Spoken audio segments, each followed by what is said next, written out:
Hello अस्सलाम वालेकुम my YouTube family. I hope so कि सब खैरियत से होंगे। आज का जो हमारा टॉपिक है वो है कंजंक्शंस। आपको पता है कि कंजंक्शंस जो है वो पार्ट ऑफ स्पीच है और इसका जो मेन पर्पस होता है वो कंजॉइंट करना होता है।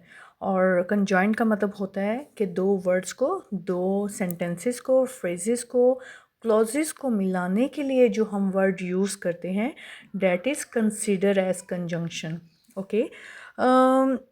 आज जो हम मेन टॉपिक हमारा होगा वो कंजंक्शन, उसकी टाइप और डेफिनेशन के बारे में है।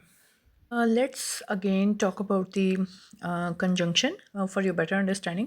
Basically conjunction, जैसा कि मैंने आपको पहले भी बताया कि हम आपस में दो चीज़ों को मिलाने के लिए वो टू मेन आइडियाज़ भी हो सकते हैं, वो टू मेन क्लॉजेस भी हो सकते हैं, वो टू मेन फ्रेजेस भी हो सकते हैं, वो टू मेन सेंटेंसेस भी हो सकते हैं। उनको मिलाने के लिए जो हम वर्ड का यूज़ करते हैं वो कंजंक्शन होता है। अब हमने यहाँ पर आप देख सकते हैं पिक्चर में कि हमने कंजंक्शन की डेफिनेशन तो कर ली, लेकिन यहाँ पे तो जस्ट टाइप्स हैं। तो जो मैंने आपको बताया वहाँ से आप बहुत बेहतर तरीके से कंजंक्शन की डेफिनेशन से आगाह हो सकते हैं। अब हम इसके टाइप्स के बारे में ज़िक्र करते हैं। कोऑर्डिनेटिंग कंजंक्शन, सब ऑर्डिनेटिंग कंजंक्शन, को रिलेटिव कंजंक्शंस। हम इस वीडियो में इन तीनों टाइप्स को इन डिटेल पढ़ेंगे और वन बाय वन सारी जितने भी इसकी टाइप्स हैं उनको हम इन डिटेल डिस्कस भी करेंगे with examples for your better understanding. First we will talk about the coordinating conjunction. जैसा कि हम फर्स्ट क्लास से जब से हमने कंजंक्शन स्टार्ट किए है तो आपको पता होगा हम हमेशा से कंजंक्शन के एग्जांपल में बट एंड का यूज़ करते थे। वहाँ से हमें याद रहता था कि अगर ये वर्ड आएंगे तो it means it would be consider as conjunction. ठीक है।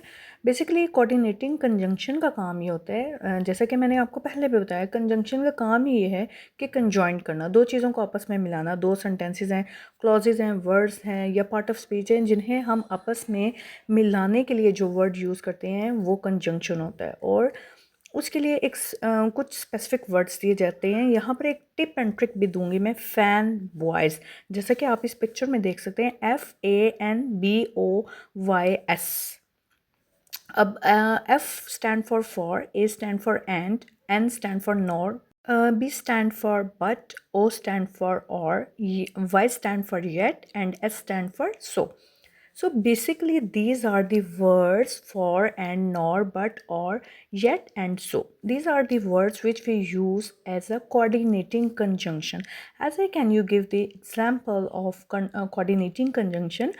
जैसा कि मैं ये कहूँ कि अभियान इज़ अ गुड बॉय, अभियान इज़ अ लिटिल बॉय, अभियान is a hard working boy. अब देखें यहाँ पे आप देख रहे होंगे कि एक repetition of the same words आ रही है। तो हम इस चीज़ को कंजॉइंटली एक एक सेंटेंस में कंसाइज करके बेहतर तरीके से भी तो बोल सकते हैं, इंस्टेड कि हम repetition of the same sound करें, एक ही बात या बार बार उन्हें अलग सेंटेंसेस में लिखें, तो हम उन्हें एक ही सेंटेंस में एडजस्ट करते हैं with the help of coordinating conjunction. ठीक है। जैसा कि मैंने आपको एग्जांपल भी दी, अभियान इज़ अ बॉय, अभियान इज़ हार्ड वर्किंग बॉय, अभियान इज़ एन इंटेलिजेंट बॉय। तो हम इसे वन सेंटेंस में कैसे कर सकते हैं? इसे हम विद द हेल्प ऑफ, जैसे कि आई टोल्ड यू बिफोर, कि हम कोऑर्डिनेटिंग कंजंक्शन यूज़ करेंगे ताकि हम उसे कंसाइज और बेहतर तरीके से कर सकें। जैसे कि अभियान is a good boy and he is intelligent. ठीक है। अब देखें हमने एंड का वर्ड यूज़ करके उसे वन सेंटेंस में ले आए। जब हमें आपको पता है कि 2 या 3 सेंटेंसेस में बात करनी पड़ी थी।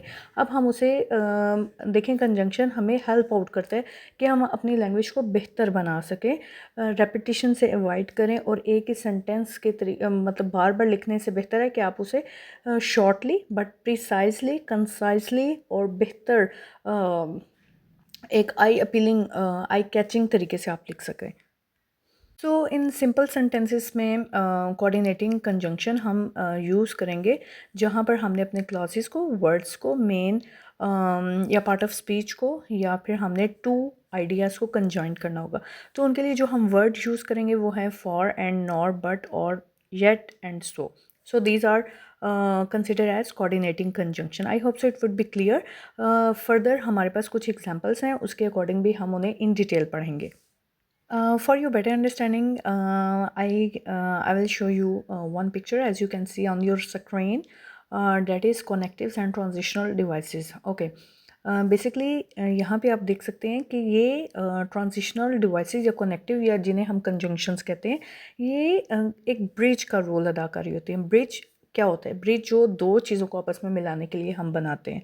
आप रोड्स वगैरह पे भी देखते होंगे कि ब्रिज कहाँ पे होता है, जहाँ पे हमने दो चीज़ों को आपस में मिलाने के लिए एक ब्रिज का जो बनाया जाता है ताकि हम उस चीज़ को बेहतर तरीके से पार कर सकें। ठीक है। अब बेसिकली कंजंक्शन भी एक ब्रिज का रोल प्ले कर रहा होता है, और इसके लिए कौन से वर्ड्स होते हैं? Therefore, however, in conclusion, but, and, yet, so, these are all consider as conjunctions. आप इस पिक्चर में भी देख सकते हैं कि यहाँ पे वन आइडिया को सेकंड वाले आइडिया के साथ मिलाने के लिए एक लिंकिंग वर्ड, या फिर इसे आप कनेक्टिव भी बोल सकते हैं, इसे आप कंजॉइंट भी बोल सकते हैं, इसे आप कंजंक्शन भी बोल सकते हैं। देखिए डिफरेंट हम इसकी सिनोनिम्स या डिफरेंट टर्म्स को यूज़ करें इसे बताने के लिए। ठीक है। तो जो भी हम वर्ड का यूज़ करते हैं that is consider as conjunction, two ideas को मिलाने के लिए, in short. Now let's talk about the second type which is subordinating conjunction. जैसा कि आप सबको मालूम है कि मैंने पहले भी बताया कि कंजंक्शन का काम ही क्या है कि वो आपस में मिलाते हैं, लेकिन सबऑर्डिनेटिंग की ये शर्त है कि यहाँ पर एक डिपेंडेंट क्लॉज होगा और एक इंडिपेंडेंट क्लॉज होगा। डिपेंडेंट का मतलब ये होता है जो किसी के ऊपर बेस कर रहा होता है, इंडिपेंडेंट का मतलब जो होता है वो आज़ाद होता है। ठीक है। अब सेंटेंसेस भी इस तरह होते हैं कि कुछ दूसरों के ऊपर बेस कर रहे होते हैं, और कुछ जो होते हैं वो आज़ाद होते हैं कि वो अगर खुद से भी आएँ तो वो कंप्लीट बात कन्वे करते हैं। जैसा मैं कहूँ आई एम अ गर्ल, तो आई एम अ गर्ल जो है वो एक इंडिपेंडेंट क्लॉज है, क्योंकि वो आज़ाद है, वो बात कंप्लीटली कन्वे कर रहा है। ठीक है। लेकिन कुछ ऐसे होते हैं जो दूसरों के ऊपर बेस्ड ऑन होते हैं। अब जैसे कि मैं आपको एग्जांपल दे सकती हूँ, you will get success in papers if you hard work. अब देखें इफ़ जो है वो सब ऑर्डिनेटिंग कंजंक्शन का रोल प्ले कर रहा है। ठीक है। क्योंकि यहाँ पे एक इंडिपेंडेंट क्लॉज है और एक डिपेंडेंट क्लॉज है। You will get success in papers, अब ये जो है वो इंडिपेंडेंट क्लॉज है। इफ़ यू वर्क हार्ड, ये क्या है? ये डिपेंडेंट क्लॉज है, बिकॉज ये इंडिपेंडेंट क्लॉज के ऊपर बेस कर रहा है। ठीक है। तो I hope so it would B clear कि डिपेंडेंट एंड इंडिपेंडेंट क्लॉज क्या होते हैं। अब आपको ये पता होगा कि जब भी हम सबऑर्डिनेटिंग कंजंक्शन करेंगे तो उसमें एक इंडिपेंडेंट होता है और एक डिपेंडेंट क्लॉज होता है, और जो वर्ड्स उसके बीच में यूज़ होते हैं वो सब ऑर्डिनेटिंग कंजंक्शंस होते हैं, और उनका मेन रोल क्या होता है? डिपेंडेंट और इंडिपेंडेंट क्लॉज को आपस में मिलाना। ठीक है। तो उसमें डिफरेंट काइंड ऑफ वर्ड्स हैं जो कि आप स्क्रीन पे भी देख सकते हैं। ये तमाम वर्ड्स जो हैं वो रोल प्ले करते हैं सब ऑर्डिनेटिंग कंजंक्शन का।